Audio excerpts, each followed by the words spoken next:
boa noite a todos. Mais uma vez, bem-vindos ao Politicamente Incorreto, o espaço de debate e discussão da Juventude Social Democrata de Baião. Hoje, para falarmos do ensino à distância, do ensino 2.0, que vários têm sido os desafios que este novo modelo tem posto e colocado aos alunos e aos próprios pais, que se têm visto obrigados a readaptar as suas rotinas e o seu dia-a-dia. No entanto, também os professores e as próprias escolas tiveram que readaptar, quer as suas metodologias, mas também inovando e procurando garantir aos nossos jovens um sistema capaz de responder às suas necessidades. Mas, portanto, hoje queremos discutir e queremos perceber o que é que mudou neste ensino 2.0. Connosco, para falar do assunto, temos o Dr. Filipe Lima, licenciado em Direito, pós-graduado em Administração e Gestão Escolar e membro de direções executivas de agrupamentos escolares há 24 anos, 17 dos quais como diretor, sendo atualmente presidente da Associação Nacional de Diretores de Agrupamentos e Escolas Públicas. Professor e diretor do agrupamento de escolas Dr. Costa Matos, em Vila Nova de Gaia, uma escola piloto do projeto de autonomia e flexibilidade curricular, autor de diversas publicações e artigos sobre educação, colabora assiduamente com diversos jornais nacionais, tal como o Jornal Público, o Jornal Notícias, sendo ainda autor de diversas obras, e aqui destaco o livro Memórias de um Presidente de Conselho Executivo e o livro Movimento Associativo, um Património de Oliveira de Douro, no qual é coautor. Doutor, desde já, muito obrigado, em nome da JST Baião, por estar aqui connosco, a participar neste Politicamente Incorreto. E, portanto, dando início à nossa conversa, a primeira questão que lhe ia colocar, relativa ao encerramento das escolas, a 22 de janeiro, que vem impor então este novo ensino à distância, este ensino 2.0, como muitos o têm caracterizado. Portanto, eu perguntava quais é que são os principais efeitos emergentes do modelo de ensino, deste modelo de ensino diferenciado, que veio impor aqui uma pausa não programada na aprendizagem dos estudantes e dos nossos alunos. Bem, para já boa noite ao Rui Pinto e dar-te os parabéns porque de facto é preciso ter coragem para falar da educação hoje em dia e portanto também dar os parabéns também à JSC de Baião. Eu tenho sido convidado para este tipo de fóruns dos diferentes partidos políticos, que muito me agrada e portanto desta vez estou com a JST de Baião, que é uma terra que eu muito estimo e da qual muito gosto. Eu quero dizer que o ensino remoto de emergência, o ensino à distância, o ensino online, este ensino fez emergir, infelizmente ou felizmente, nem sei bem o que é dizer em relação a isso, mas fez emergir diversas injustiças sociais, que não passam só pelo facto de lá em casa haver ou não haver um computador. Na minha opinião, passa muito mais por lá em casa dos nossos alunos, de alguns alunos, não existir um ambiente familiar propício ao estudo. Não existir em algumas situações uma mesa de trabalho onde o nosso aluno possa abrir, por exemplo, o seu computador. Não saber se à hora do almoço o aluno ingere aquela refeição quente como ingere na escola. Para mim isto foi de facto, respondendo muito emergir, portanto, deste ensino à distância, para o qual nós, escola, nós professores, não estávamos preparados, embora reconheço que nesta segunda fase deste ensino à distância estamos melhor preparados do que na altura de março, quando no dia 12 desse mês, do ano passado, o Primeiro-Ministro comunicou ao país que no dia 16 de março do ano passado teríamos de estar todos em casa a ensinar à distância. Nós achávamos que era muito difícil, que era mesmo impossível. O que é certo é que a escola pública, portanto, e os professores, e os diretores, e os funcionários uniram-se e o que é verdade é que nós, no dia 16 de março, estávamos de facto a ensinar à distância, com muitas dificuldades, com muitos constrangimentos, mas fizemos-lo, é bom que se note, durante o resto do segundo período e também durante o terceiro período do ano letivo passado. E doutor, e como referia bem, portanto, os problemas que surgem na utilização destas plataformas digitais, elas não se prendem somente, porque esse será um dos problemas, mas com a disponibilização aos alunos e aos professores dessas mesmas plataformas. Muitas das vezes as dificuldades também estão afetas ao seu próprio manuseamento. Pensa que hoje os alunos e os próprios professores neste novo confinamento estão melhor preparados para este novo modelo? Sim, comparando com a altura do ano passado, em março do ano passado, nós estamos melhor do que, portanto, o ano 2020. E porquê? Porque se na altura, para nós, aquilo não era fácil, na altura o que é que nós sabíamos, o que é que era um Zoom? Eu acho que ninguém sabia, em Portugal ou poucos sabiam o que é que era o Zoom e outras plataformas. E mais, e nós conhecíamos professores, todos conhecíamos professores, que eram um pouco aversos ao uso das novas tecnologias, não queriam muito usar as novas tecnologias em contexto de sala de aula. Bem, quero dizer que hoje alguns desses professores são autênticos doutores, entre aspas, portanto, no uso do material digital nas suas aulas. E isto foi a parte importante desta pandemia, porque a necessidade aguçou o engenho. E, portanto, nós também, escola e também, de alguma forma, o Ministério da Educação, proporcionamos aos professores, aos diretores, até aos funcionários, formação e, portanto, em termos qualitativos, eu acho que estamos bem melhor do que no ano passado.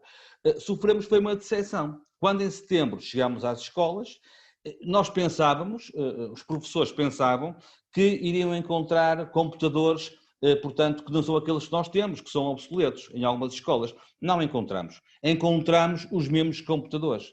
Ou seja, se lá em casa, durante o ano passado, os nossos professores e os nossos alunos, maior parte, tinham até material digital, portanto, recente, quando chegaram à escola em setembro, demos um passo atrás. E, portanto, continuamos a trabalhar com o material que existe nas escolas. E nós temos falado muito na necessidade do Primeiro-Ministro cumprir a promessa que fez no dia 9 de abril, que era, ou que é, a de universalizar, portanto, o material digital. Ainda está longe de cumprir essa promessa, com certeza, mas era importante que ele não se esquecesse dos alunos, a promessa foi direitinha para os alunos, mas também que não se esquecesse de quem? Dos seus funcionários, dos professores e também das escolas. Portanto, eu gostava muito que esta promessa do Primeiro-Ministro, para já, ele cumprisse aquilo que prometeu, ou seja, facultar este material a todos os alunos, não é só aos alunos da ação social escolar, é a todos, mas que não se esquecesse das suas escolas e dos seus professores. É bom dizer que neste momento, neste preciso momento, os nossos professores estão a usar os seus computadores, os pessoais, estão a usar a sua internet, que pagam mensalmente, e estão a gastar da sua eletricidade em casa. Eu pergunto, uma Câmara Municipal ou uma Junta da Freguesia, quando contrata, por exemplo, um cantoneiro, a primeira coisa que lhe dá é material, além da roupa, dá-lhe a pá e dá-lhe a vassoura. Ora, o material para o professor é um computador. E eu espero que, de facto, no mais curto espaço de tempo possível, portanto, também sejam satisfeitas as necessidades dos nossos professores ao nível dos meios digitais. Sim, efetivamente, essa tem sido uma das grandes evidências, que é a ausência de meios informáticos, quer para os estudantes, quer para os professores. E apesar de existir um anúncio recente de uma distribuição de 15 mil computadores pelos alunos em todo o país, portanto não deixa de ser um problema e, portanto, ele também ainda não se concretizou na prática. E isto tende a agravar-se ainda mais em municípios do interior do país, onde as escolas acabam por não estar também tão munidas desse tipo de tecnologia e, portanto, reflete-se desde logo também no ensino dos estudantes dessas regiões. E, portanto, eu pergunto-lhe se não acha que uma metodologia diferente, que pudesse aqui, de alguma forma, garantir a cedência temporária de equipamentos que já existem na administração pública, muitos deles que não estão a ser utilizados, e também dotar esta metodologia de um sentido diferente, que olhe para cada escola e para as necessidades concretas de cada escola e de cada região, não seria mais adequado? Podia ser uma das metodologias a ser usada. Agora, antes portanto, da promessa mesmo do Primeiro-Ministro, é bom dizer que as escolas uniram-se, quer os diretores, quer os professores, quer as autarquias, deram um grande apoio ao nível de cedência temporária e até da oferta em algumas situações de material digital. O próprio movimento associativo de pais também, portanto, junto dos diretores e dos professores, esse movimento conseguiu arranjar alguns computadores, algum material digital que cederam temporariamente, portanto, aos nossos alunos, e a própria sociedade civil também se uniu e, nesse sentido, nós, portanto, no terceiro período do ano letivo passado, conseguimos chegar, não foi a todos os alunos, mas foi a muitos alunos. Por outro lado, há algumas autarquias e até algumas escolas, para aqueles alunos que, apesar do esforço que fizeram, não conseguiram encontrar ainda os respectivos computadores, o que é que fizeram? E neste momento também estão a fazer, as autarquias, algumas, disponibilizaram aquilo que nós chamamos de uma estafeta, que vai à escola levantar os exercícios em suporte de papel, que entrega em casa dos nossos alunos e que depois faz o percurso inverso. Ou seja, não é o ideal, claro que não, tal como não é o ideal o ensino à distância, mas é uma forma de contornar um problema que, na minha opinião, é um grande constrangimento deste ensino à distância. Ou seja, apesar dos alunos lá em casa poderem não ter o material digital respectivo, o computador, note-se, a internet também, com certeza, esses alunos têm na mesma à sua disposição os exercícios, as fichas em suporte de papel para as realizarem. Foi uma forma, na minha opinião, muito inteligente que algumas autarquias no passado encontraram e que mesmo agora no presente também estão a encontrar, sobretudo para aqueles alunos que lá em casa lhes falta o material digital respectivo. E acha que nesse caso em particular, portanto, de crianças e estudantes com algumas dificuldades de cariz económico que não lhes permitam ter em casa as condições necessárias para, portanto, estar neste modelo de ensino à distância, nos moldes em que está estabelecido, um modelo misto, tendo em conta as necessidades específicas dessas crianças em concreto, seria passível de execução? Sim, aliás, o plano de ensino misto é um dos planos que nós, desde o ano passado, temos, portanto, aprovados pelo Conselho Pedagógico e pelos Conselhos Gerais. O Ministério da Educação pediu às suas escolas para preverem 3 tipos de planos de ensino. O presencial, que é o normal, o misto e o plano de ensino à distância. O plano misto, que nunca foi usado pelas escolas, o Ministério não entendeu que para já fosse necessário, poderá ser um dos sistemas a ser usado na situação de alunos com necessidades específicas, por exemplo, ou então com alunos com necessidades de apoio, de um apoio próximo. As escolas estão preparadas para facultar esse tipo de apoio, através também do ensino misto. Até ao momento, de facto, o Ministério da Educação ainda não autorizou as suas escolas, portanto, a avançarem com esse plano de ensino, mas estamos prontos a fazê-lo se essa for a indicação da tutela. Muito bem, professor. Eu agora ia passar a conversa para outro, não tanto para os estudantes, e aqui falar um bocadinho dos professores, pela importância que têm e também pelo esquecimento que às vezes, ou melhor, ao esquecimento a que eles estão sujeitos muitas vezes. E aqui em duas questões, dividi-las em duas partes. Uma primeira era relativa ao novo método de ensino que eles foram obrigados a adotar, este novo modelo, portanto obrigou muitos professores a readaptarem-se, a atualizarem os seus conhecimentos, nomeadamente no que toca às tecnologias de informação e comunicação, e eu perguntava-lhe se foi dado algum apoio pelo Ministério da Educação, pelas próprias escolas, se eles foram obrigados autonomamente e individualmente a atualizarem-se, portanto, no fundo, se houve aqui algum acompanhamento dos professores neste processo. Houve um pouco de tudo daquilo que acabas de dizer. Da parte do Ministério da Educação houve alguma formação proporcionada numa primeira fase aos diretores e depois aos professores, mas para mim a melhor formação que houve, que existiu, foi uma formação que eu poderia dizer, portanto, informal, que foram os professores de TIC, técnicas, portanto, de informática e de comunicação, que facultaram aos seus colegas das escolas respectivas, portanto, dias e dias, bastantes dias, alguma formação que lhes permitiu e que lhes permite neste momento estarem muito mais à vontade com o uso das novas tecnologias. Eu diria que atualmente os nossos professores e também os nossos alunos, fruto do momento que estamos a viver, têm uma maior literacia digital do que aquela que tinham antes de março e antes de fevereiro do ano passado. Que se alguns tinham, muitos não tinham. E também a situação de alguns professores, nas suas aulas, não usavam, até eram avessos, como eu já disse, eram avessos ao uso das novas tecnologias, hoje não prescindem do computador, não prescindem dos meios digitais para, em algumas situações, em muitas situações, dinamizarem as suas aulas. Portanto, há males que vêm por bem, e eu penso que este ditado se pode aplicar aqui muito em concreto, e nessa medida os nossos professores estão melhor preparados. É evidente que o Ministério da Educação poderia dar mais formação, e nós estamos neste momento a reclamá-la, e penso que nas próximas semanas iremos ter boas novidades positivas em relação a mais formação que os nossos professores carecem. Ao mesmo tempo, é preciso dotar os nossos professores do material que eles usam, que são os computadores.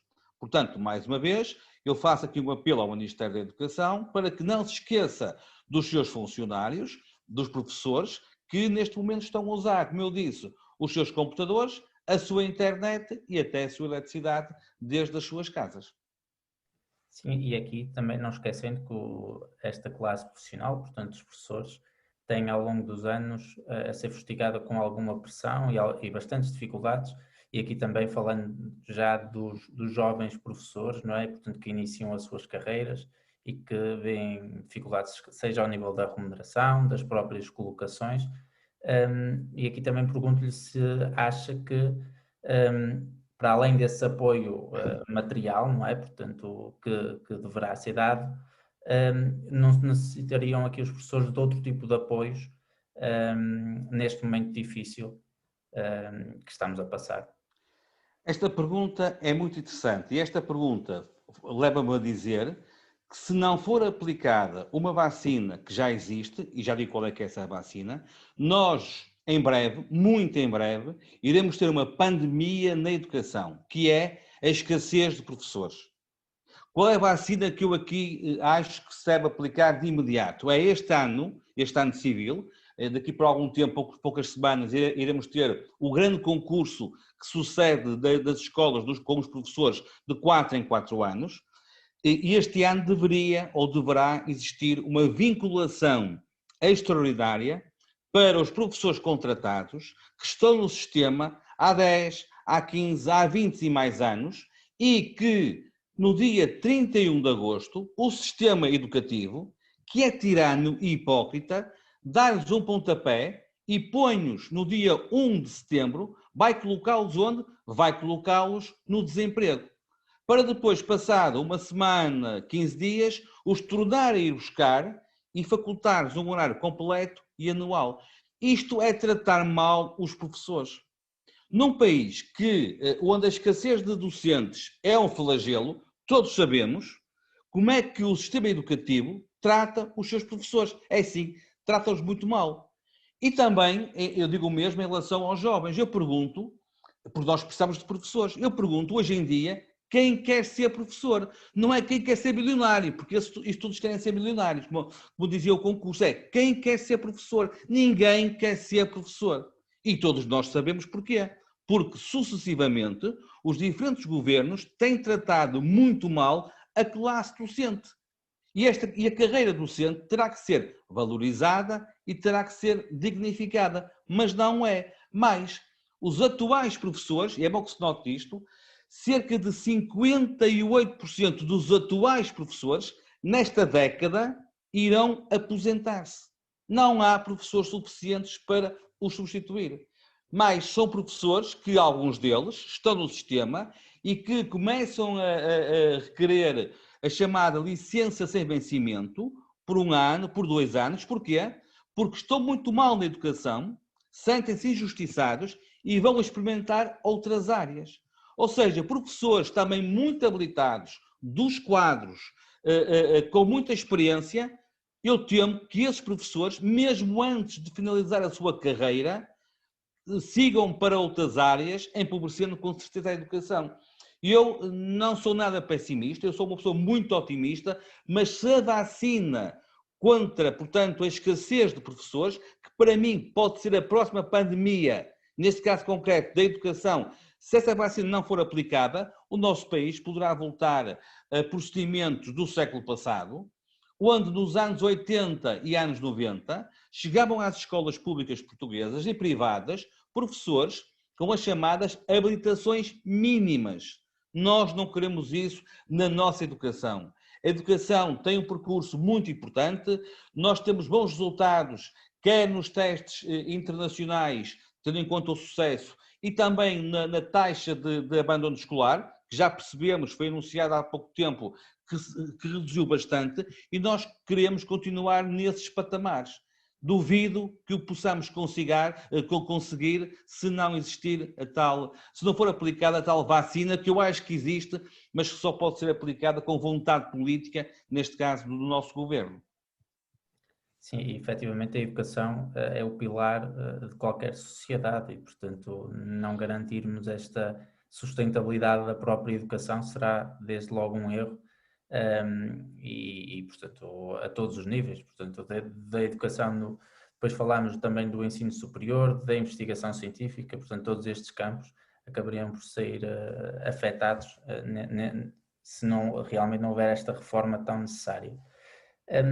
Doutora, eu ia lhe fazer também aqui outra questão que eu penso ser pertinente relativamente a este ensino à distância e que tem sido uma questão levantada pelas comissões de proteção de crianças e jovens e algumas equipas multidisciplinares de apoio técnico aos tribunais, que têm alertado para a necessidade de reforçar a vigilância face ao risco acrescido de negligência e de violência sobre as crianças, num momento em que, portanto, há um maior convívio forçado entre potenciais vítimas e potenciais agressores. Portanto, eu perguntava-lhe se sente que se esta situação tem potenciado mais comportamentos violentos ou detectar mais casos de abuso, de violência sobre crianças. Sim, o ensino não presencial, o ensino à distância, potencia este tipo de situações, tal como potencia também o abandono escolar. Agora, as escolas, neste momento, estão ainda mais sensibilizadas para estes fenómenos, que emergem muito mais com este tipo de ensino, do que estavam em março do ano passado. Ou seja, os nossos serviços de psicologia e orientação que temos nas escolas, onde temos psicólogos, educadores sociais, assistentes sociais, mediadores, em muitas escolas há esta equipa multidisciplinar, estão muito atentos a estes fenómenos e juntamente com as comissões de proteção de crianças e jovens, sobretudo com esta entidade, mas também com as equipas multidisciplinares de apoio, portanto, aos tribunais, poderão atuar e, portanto, fazem, sobretudo as escolas, fazemos contactos quase diários com estas crianças, com estes jovens, que nós pensemos que possam estar a viver um momento menos positivo nas suas casas. Portanto, é algo que nos preocupa, é algo que este sistema de ensino à distância faz emergir, mas também é algo em que nós estamos, de facto, muito sensibilizados e portanto, estamos prontos a atuar.